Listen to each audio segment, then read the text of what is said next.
Hey guys, happy Sunday. So we're taking a look at Rex Heuermann /Lisk / Long Island Serial Unaliber newest breakdown evidence documents that we were given when he got his 2 additional charges.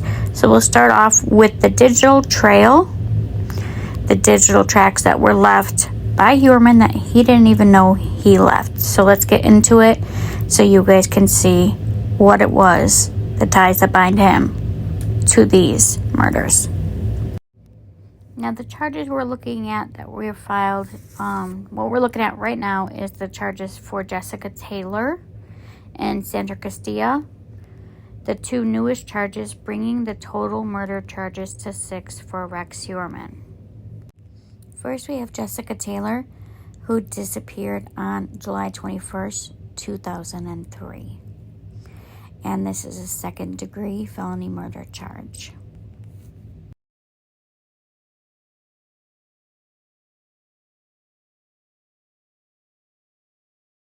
In the documents, it talks about the heinous and serious nature of these serial murders.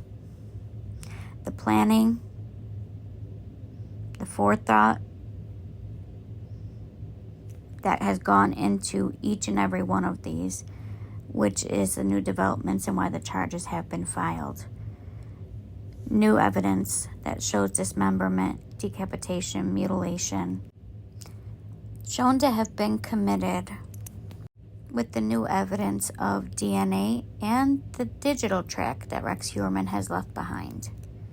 And this evidence shows how he went about making those changes as he progressed, how he evolved, how he changed, how he improved and studied to improve, committing the act of murder 2 more times, bringing the total to 6 bodies, 6 women that were lost. Now with Miss Taylor, we have the evidence of the pickup truck that was spotted in the wooded area where Miss Taylor's body was found. We also have the purchase history proof of Mr. Heuermann buying the Chevy Avalanche. The vehicles do match up to the one that was reported the night that it was recovered, Jessica Taylor's body. The evidence for both women goes on further to their DNA, the hair samples, mitochondrial, and how it was confirmed to be Rex Heuermann's hair, as well as cell phone data and ways that as time had gone on, he evolved how he stalked, hunted, and ended the lives of these women. One of the pieces of digital evidence was a document on Heuermann's computer, which was a list about what to do: washing a body inside and out, remove trace evidence, fingerprints, DNA, ID marks, tattoos, remove marks from torture, remove head, hands, transport, and package, all of which line up with how these victims' lives were ended and how they were found. Also, it should be noted that some of that digital evidence on the digital devices of Rex Heuermann, it also revealed the following search on July 28, 2003, where Rex A. Heuermann accessed a Newsday article entitled "Cops Seek Help IDing Manorville Body," and that was in regarding the discovery of Jessica Taylor's remains. Now, the online activity was subsequently deleted. He tried to destroy that, and allegedly, and many other things on his computer. And he went on further to discuss or to search on the internet for a new Chevy Avalanche, despite him having his 2002 Avalanche just over 1 year. He did try to buy a new one. Was that because somebody had seen it? Maybe. They do have the proof that he searched it, exactly which ones and when.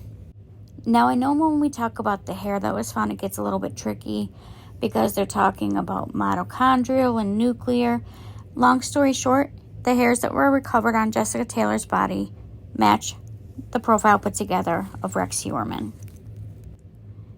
And the hair was found underneath Miss Taylor's body. Now, since we're on the DNA topic and the hair topic, if we switch over to Miss Sandra Castilla, she had 3 hairs that were on her body. And one of them is said to have been from Rex Heuermann, and the other on the victim's right arm was a female hair, and another from a tape lift on the striped shirt above the victim's head. What's interesting to note here is this is where we hear about the suspect of John Bitroff being the main suspect for Sandra's murder, and how the DNA testing they did actually excluded him from being the maternal relative or contributing factor to the hair found on Miss Castilla's body, which is now being said to belong to Rex Heuermann.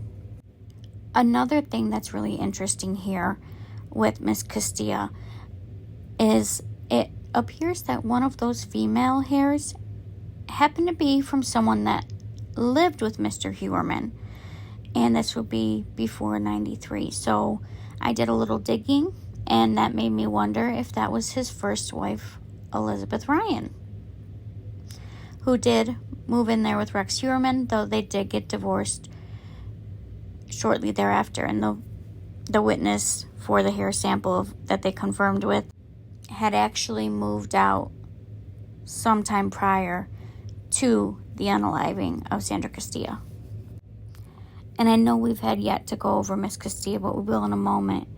But one thing I want to point out is that at this time, 5 out of the 6 people that Rex Heuermann is charged with taking the lives of has been forensically tied to him, or members of his immediate family, or individuals with whom Heuermann resided with, leading further to the conclusion that defendant Heuermann is the individual who took the lives, stripped, restrained, transported the remains of Jessica and Sandra, as well as the Go-Go 4. And as we know, they are expecting soon to have a charge for Valerie Mack as well. Now, when it comes to Sandra Castilla, murder in the 2nd degree for the death happening in 1993, that they were actually able to clear John Bitroff through the DNA testing, the hairs that were found on her body. And they were able to confirm that Mr. Heuermann cannot be excluded like John Bitroff can. So that cleared up that part. And that's where I'm a little bit worried about other cases and other charges. But that's a different topic for a different day. Now, according to the documents, neither Heuermann's mother or witness 3 were living at the target residence at the time of Miss Castilla's murder.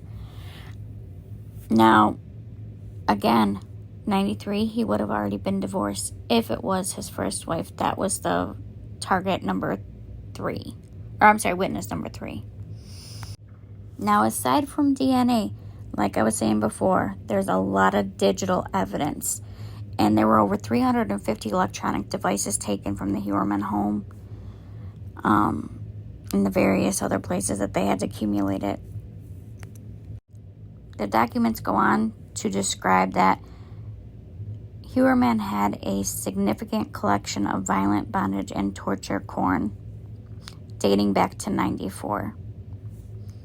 So that makes me wonder, what changed? What put Rex onto this path? That is, if Sandra Castilla is his first one, would it possibly be the end of his marriage that happened before Sandra?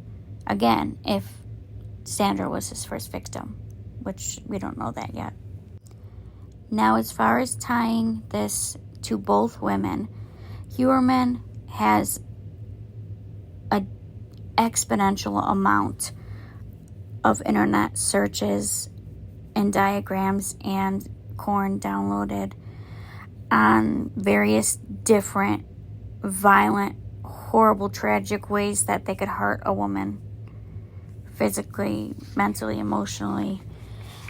One thing that Heuermann had been using was a book called Mindhunter, which was actually written by someone that was actually in the FBI And he'd written the book with hopes to help people that have to know these kind of things in the future, not serial unalivers that hoard the book inside their house and make notes from it, and they plan their murder spree around it. So in short, guys, what I'm saying is, according to these documents, Heuermann had a plan to murder. He had evolved it over time. He had changed it. He had even kept track of the things he wanted to do better for next time.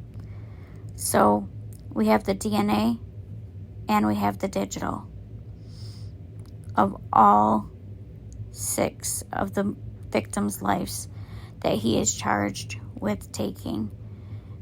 And like I said, I expect to see more added. Let me know what you guys think in the comments. And starting this week will be our deep dive into Rex Heuermann and the areas around him and the serial unalivers just like him that could be confused for this. So I'll see you guys when we get there for that. Let me know what you guys think in the comments.